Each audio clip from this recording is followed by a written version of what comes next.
Hundreds of Ukrainians arrive in this refugee camp every day. They have a tourist visa for Mexico. For them, it's just a stopover.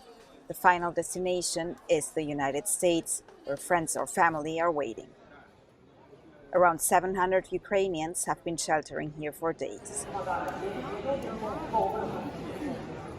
The organizers are struggling with the growing number of refugees.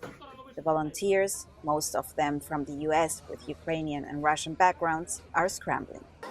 On average, people here have to wait for just about 4 to 5 days before they manage to set foot into the United States. Tatiana is from Kharkiv. Her stepson Vladimir has been living for over a decade in Florida. He picked her up from Mexico City 4 days ago to take her home. People here are struggling in many ways, even if they are far from the war. We don't have any tears left. We're empty now. In the beginning we cried a lot, now we have no tears. It is crazy, absolutely crazy. At the beginning we were in Mariupol, we were busy thinking about what to do, how to stay safe. Are we going to die? Are we going to get shot? Should we stay in the basement or go upstairs? And finally we left. And now we ask ourselves, what happened? Why?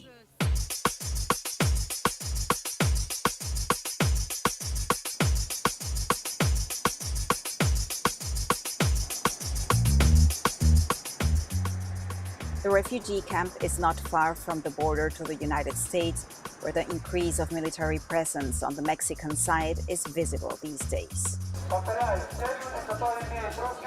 A total of 2,500 Ukrainians are waiting in the city of Tijuana to get to the other side, motivated by the promise of President Biden to give asylum to 100,000 refugees from Ukraine.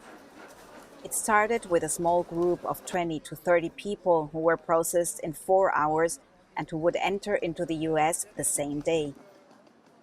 Enrique Lucero Vázquez, who is in charge of the Migrant Detention Center for the city of Tijuana, lets us know that this changed when hundreds of Ukrainians arrived to the city. Today is the day for these Ukrainian families. They waited and are eager to leave the past behind as best as possible, they say. And they hope for a new start in the United States. This bus, provided by the city of Tijuana, will bring them to the border. A 5-minute ride that may change their fate away from war.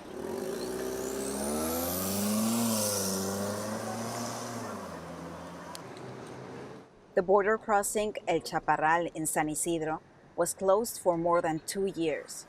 Now the United States and Mexico reopened it exclusively for the Ukrainian refugees. But they are certain that this is just a temporary situation. They are determined to return home as soon as possible. Only 1 kilometer away, the situation is quite different. Long waiting lines and always congested traffic at one of the world's busiest land border crossings, the entry port of San Isidro. But most of these people are not fleeing.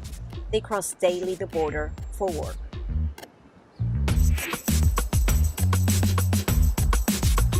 Tijuana is a bottleneck for many immigrants who seek refuge in the United States. The city has over 25 centers that shelters migrants from different origins, but the great majority are from Mexico and Central America. Like the center Pro Amore Day that was created 6 years ago. It now shelters 250 refugees. 150 of them are kids. Mark Lane crosses over from San Diego twice a week. He has been supporting the refugee center for many years. Today is his birthday.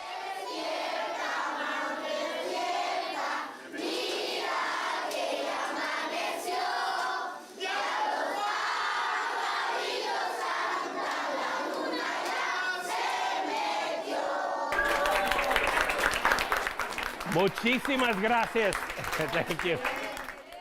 His organization, Minority Humanitarian Foundation, brings food, medicine, and diapers to the shelter. They also provide law and medical services to the refugees in need who are waiting in Mexico for many years, hoping to get political asylum in the U.S. You know, they're not super happy that all of a sudden there's another refugee who's a different color than them, who all of a sudden are being fast-tracked. You know, they're being let through. Title 42 is not being applied to them. Their process is taking just a couple of hours, whereas these guys have been sitting, you know, for 3 to 4 years waiting in squalid conditions. You know, the Ukrainian refugees are not the enemy. The way they're being treated is how all of them should be. That just shows. In the previous refugee camp, they coexisted with Ukrainian refugees. Their kids played together, they shared blankets and food, they tell us. Regardless of what passport they carry, fear for their lives is what they have in common. But also hope to get to the other side and live in peace.